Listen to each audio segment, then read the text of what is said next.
Hello students, ये है 1 नवंबर 2023 का दूसरा एडिटोरियल। Safety first. बालासोर में कुछ महीनों पहले एक बहुत बड़ा एक्सीडेंट हुआ था उड़ीसा के बालासोर डिस्ट्रिक्ट में, जहाँ पे 275 लोगों से ज़्यादा लोगों की मौत हुई थी। और पूरे देश में मातम का माहौल था। बहुत सारे न्यूज़ आर्टिकल्स, न्यूज़ पे वही चल रहा था। बहुत कुछ डिटेल्स एनालिसिस और क्रिटिसिज्म, बहुत कुछ चल रहा था, सजेशंस क्या करना चाहिए क्या नहीं करना चाहिए। बट जैसा ये कहते हैं कि public memory is very short. Public की मेमोरी बहुत शॉर्ट होती है, बहुत जल्दी हम चीज़ों को भूल जाते हैं। तो इतना बड़ा एक्सीडेंट जहाँ पे 275 लोग, और फॉर सम रीजन देखिए यहाँ पे एक अजब सा वो है, मतलब एक आप बोल सकते हैं एक डिस्क्रिमिनेशन टाइप का है। अगर ये एक मे बी अगर एक, दोनों ही बहुत बुरे हैं, दोनों ही नहीं होने चाहिए, लेकिन मान लीजिए अगर ये एक एरोप्लेन हादसा होता, ये एक प्लेन का अगर हादसा होता जहाँ पे प्लेन में ऐसे हुए हैं, जहाँ पे 275 70 लोग ऐसे मारे गए हैं, पूरे के प्लेन, पूरे के पूरे प्लेन में जो लोग थे मारे गए। प्लेन के हादसे जो होते हैं बहुत रेयर होते हैं, बहुत रेयर होते हैं। एक कॉन्सेप्ट है जिसको बोलते हैं सिक्स सिग्मा। सिक्स सिग्मा का मतलब है कि अगर आप 1 मिलियन ऑपरेशंस, यानी अगर 10 लाख फ्लाइट्स टेक ऑफ और लैंड करेंगी, तो उसमें three mistakes out of 10 lakh, इसको बोलते हैं सिक्स सिग्मा।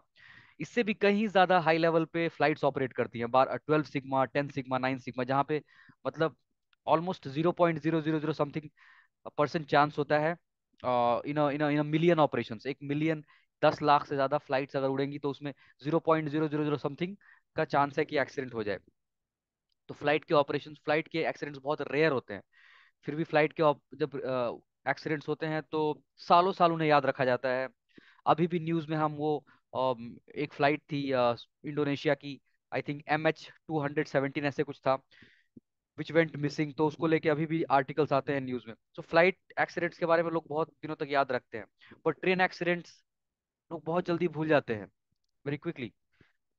आई मीन, ये क्या इसलिए है? इज इट बिकॉज प्लेन में ट्रैवल करने वाले और ट्रेन में ट्रैवल करने वालों में इकोनॉमिक डिफरेंस है, या फिर इसलिए कि जो इस बार मारे गए ज्यादातर यूपी बिहार के, स्पेशली बिहार के माइग्रेंट लेबरर से, जो कि तमिलनाडु और दूसरे जगहों पे काम करने जा रहे थे, जो मरे वो ज्यादातर माइग्रेंट लेबरर्स थे, जिनकी I mean belonging to a very low economic class. मतलब is that the reason? I don't know, ये रीजन नहीं होना चाहिए, लेकिन क्या ऐसा लग रहा है कि ऐसा रीजन है बिकॉज ट्रेन के हादसों को इतनी जल्दी भुला दिया जाता है। इतना बड़ा हादसा जिसको जितनी जल्दी भुला दिया गया, कोई बात नहीं हो रही इस बारे में। और फिर अभी एक और हादसा हुआ रिसेंटली विशाखापत्तनम के पास, जिसको लेके ये आर्टिकल है, सेफ्टी फर्स्ट। ये आर्टिकल उसी को लेके है कि रिसेंटली एक हादसा हुआ विशाखापत्तनम के आसपास, जहाँ पे कुछ लोग मरे और काफी लोग इंजर्ड हुए। अराउंड 13 लोग मरे, यहाँ पे लिखा हुआ around 13 people dead, 38 injured. And this comes just a few months after our Balasore accident, जहाँ पे काफी लोग मरे थे। और दोनों के दोनों एक्सीडेंट्स में बोला बोला जा रहा है कि it was a human error. पहले वाले में, बालासोर वाले में, it was a signalling interference. Human error. Signalling interference का मतलब कि सिग्नल जो देने वाला था, जहाँ से सिग्नल ऑपरेट होता है, वहां से किसी ने छेड़छाड़ किया, किसी ने बदमाशी किया, और सिग्नल वहां पे नहीं देना चाहिए था उस ट्रैक में जाने के लिए, जिस ट्रैक में सिग्नल दे दिया गया, और ट्रेन वहां पे चली गई, और वहां पे पहले से गाड़ी खड़ी थी। तो वहां पे सिग्नल एरर हुआ फ्रॉम जिसने सिग्नल दिया, ग्रीन सिग्नल। और विशाखापट्टनम वाले में क्या हुआ, यहाँ पे सिग्नल जंप। ड्राइवर्स के साथ ऐसी गलती हो सकती है कि व्हेन दे आर गोइंग, और उनको रेड सिग्नल मिला और उन्होंने रेड सिग्नल को देखा नहीं, नजरअंदाज कर दिया और आगे चले गए। सिग्नल जंप बोलते हैं इसको। सो सिग्नल जंप और सिग्नलिंग इंटरफेरेंस दोनों में ह्यूमन एरर्स के चलते दोनों एक्सीडेंट्स हुए हैं।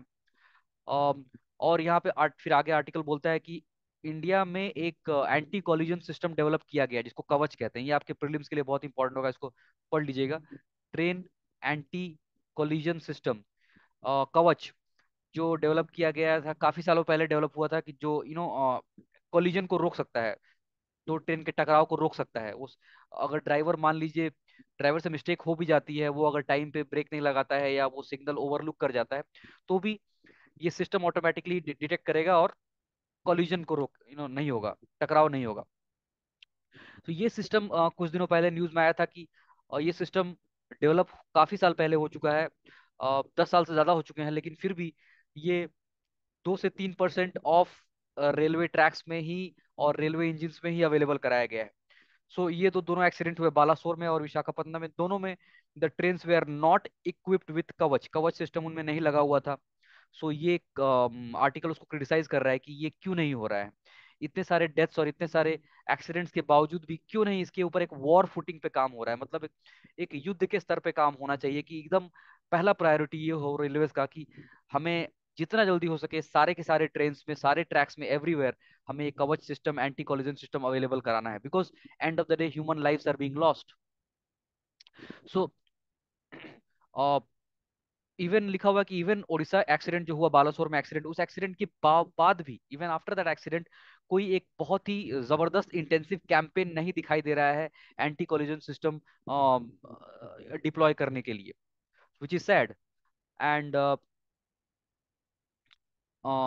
ये देखा गया है, कि रेलवेज में काफी इंप्रूवमेंट आया है in the last 4-5 years as far as hygiene और क्लीनलीनेस की बात किया जाए। ट्रेनें काफी साफ सुथरी रहती हैं। अभी अभी जो ट्रेन में आप ट्रेवल करते होंगे तो देखा होगा आप लोगों ने, ट्रेनें काफी साफ सुथरी है, टॉयलेट्स काफी नीट एंड क्लीन है, एंड काफी साफ सफाई का ध्यान रखा जा रहा है। ट्रेनें टाइम मेंटेन प्रॉपरली कर रही हैं। कुछ स्टेशन, ज्यादातर बड़े स्टेशन बहुत नीट एंड क्लीन हो गए हैं, जैसे कि हमारे यहाँ पे हावड़ा स्टेशन बहुत ही पहले से बहुत ही साफ सुथरा, बहुत नीट एंड क्लीन हो गया है।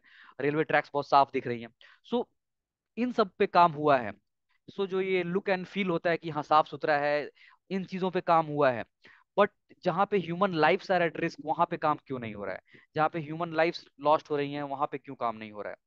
So the article is questioning that कि हमने बहुत कुछ इंप्रूवमेंट्स किया है क्लीनलीनेस में, हाइजीन में, बट जो हमारा सिग्नलिंग एंड टेलीकम्युनिकेशन नेटवर्क है, जो कि कॉम्प्लेक्स चीज है, ऑटोमेटेड सिस्टम, कैसे सिग्नल ग्रीन हो जाएगा, कब रेड हो जाएगा, कैसे कोलिजन को रोका जाए through signalling and through train का, जो ट्रैक्स का इंटरलॉकिंग होता है, ट्रेन जो पटरियां बदलती है, जो ट्रेन, जो ट्रैक्स एक जगह से खिसक के दूसरी जगह चली जाती है, जिससे ट्रेन का ट्रैक बदल जाए, ये सब सिस्टम जो है, ये इसके पीछे जो टेलीकम्युनिकेशन है, इसके पीछे जो इलेक्ट्रॉनिक्स है, और सिग्नलिंग के पीछे जो इलेक्ट्रॉनिक्स है, इसके ऊपर क्यों नहीं इन्वेस्टमेंट या काम हो रहा है?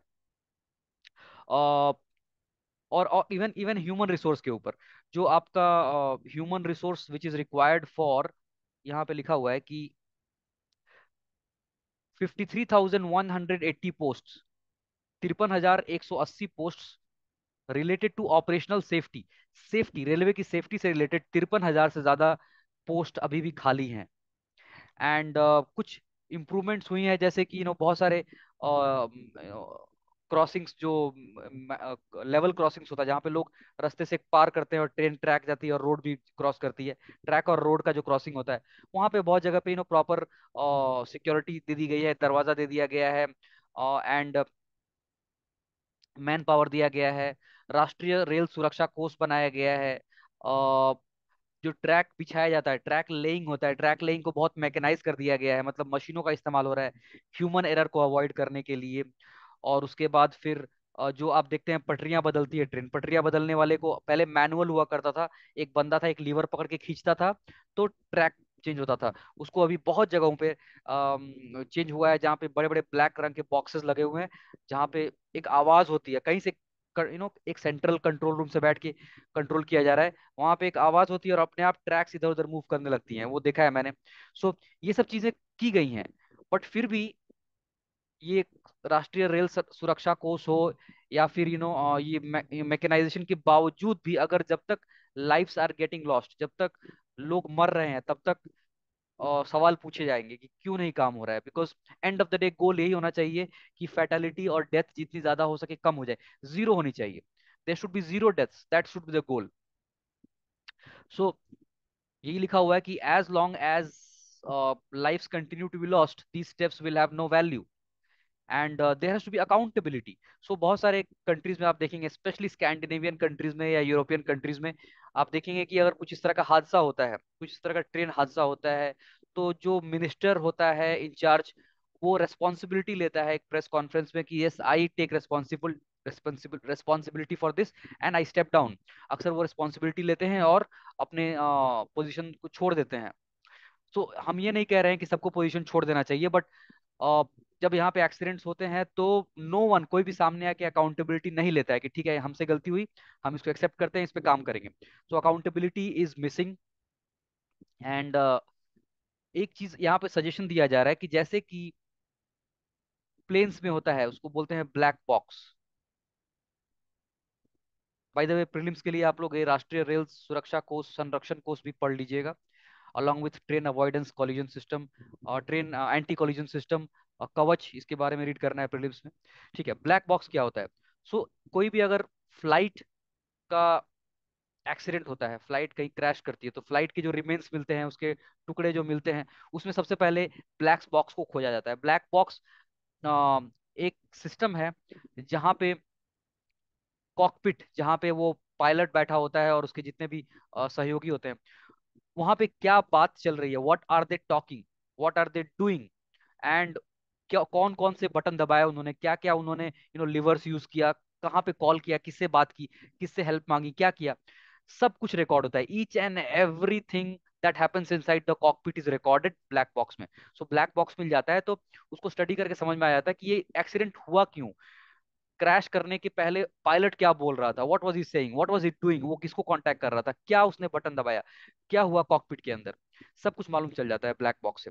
ट्रेन्स में भी ब्लैक बॉक्स टाइप का कुछ होना चाहिए, जहां से हर एक एवरी मिनट ऑफ कम्युनिकेशन, हर एक सिंगल कम्युनिकेशन जो कि ड्राइवर और गार्ड्स कर रहे हैं विथ द कंट्रोल रूम या जहां से भी, वो सब ट्रैक होना चाहिए, सब कुछ एक जगह पे रिकॉर्डेड होना चाहिए, कि अगर कोई एक्सीडेंट हो, हम वो ब्लैक बॉक्स देखें, मालूम चल जाए कि गलती क्यों हुई और उस गलती को सुधारा जा सके, ताकि हमें गेस ना करना पड़े कि यार क्यों हुआ एक्सीडेंट, लगता है मैनुअल एरर था, लगता है सिग्नल के साथ किसी ने छेड़छाड़ किया।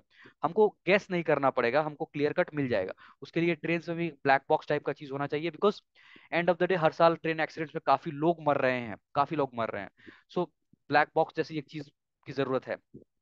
एंड दूसरी चीज सजेस्ट की गई है यहाँ पे कि यहाँ पे प्रोफेशनल्स की जरूरत है। फॉर एग्जाम्पल, रेलवे में लोग हैं जो आस्ते आस्ते प्रमोट होते जा रहे हैं, ठीक है, नीचे से ऊपर प्रमोट हो रहे हैं, दैट इज फाइन, बट बाहर से कुछ टैलेंट लाने की जरूरत है, बाहर से इंजीनियर्स, आईआईटीएंस, टेक्निकल एक्सपर्ट्स, जिनका एक्सपर्टीज है, जो एक्सपर्ट है, मे बी वो रेलवे की नौकरी देके, रेलवे की एग्जाम देके रेलवे के पोस्ट पे नहीं आए हैं, उन्होंने एग्जाम पास नहीं किया है रेलवे का, but maybe they are I from IIT, maybe they are from Massachusetts Institute of Technology, MITs, कहीं से भी हैं, टेक्निकल एक्सपर्ट बंदे जो इसमें हेल्प कर सकें। ऐसे टैलेंट को बाहर से लाने की जरूरत है, कुछ ऐसे टैलेंट को बाहर से लाने की जरूरत है, ताकि इस तरह की प्रॉब्लम्स को सॉल्व किया जा सके, जिसको बोलते हैं पैरेलल एंट्री। एक पैरेलल एंट्री या लैटरल एंट्री की जरूरत है रेलवे में, ऑफ एक्सपर्ट्स, अगर लोगों की जान बचानी है तो।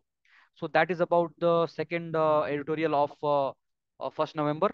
Keep watching. एंड अभी से जितने सारे ये जो द हिंदू के 2 एडिटोरियल्स होते हैं लेफ्ट साइड में, हर दिन का एडिटोरियल जो एग्जाम के लिए रेलेवेंट होगा उसको मैं डिस्कस करता रहूंगा। Thank you.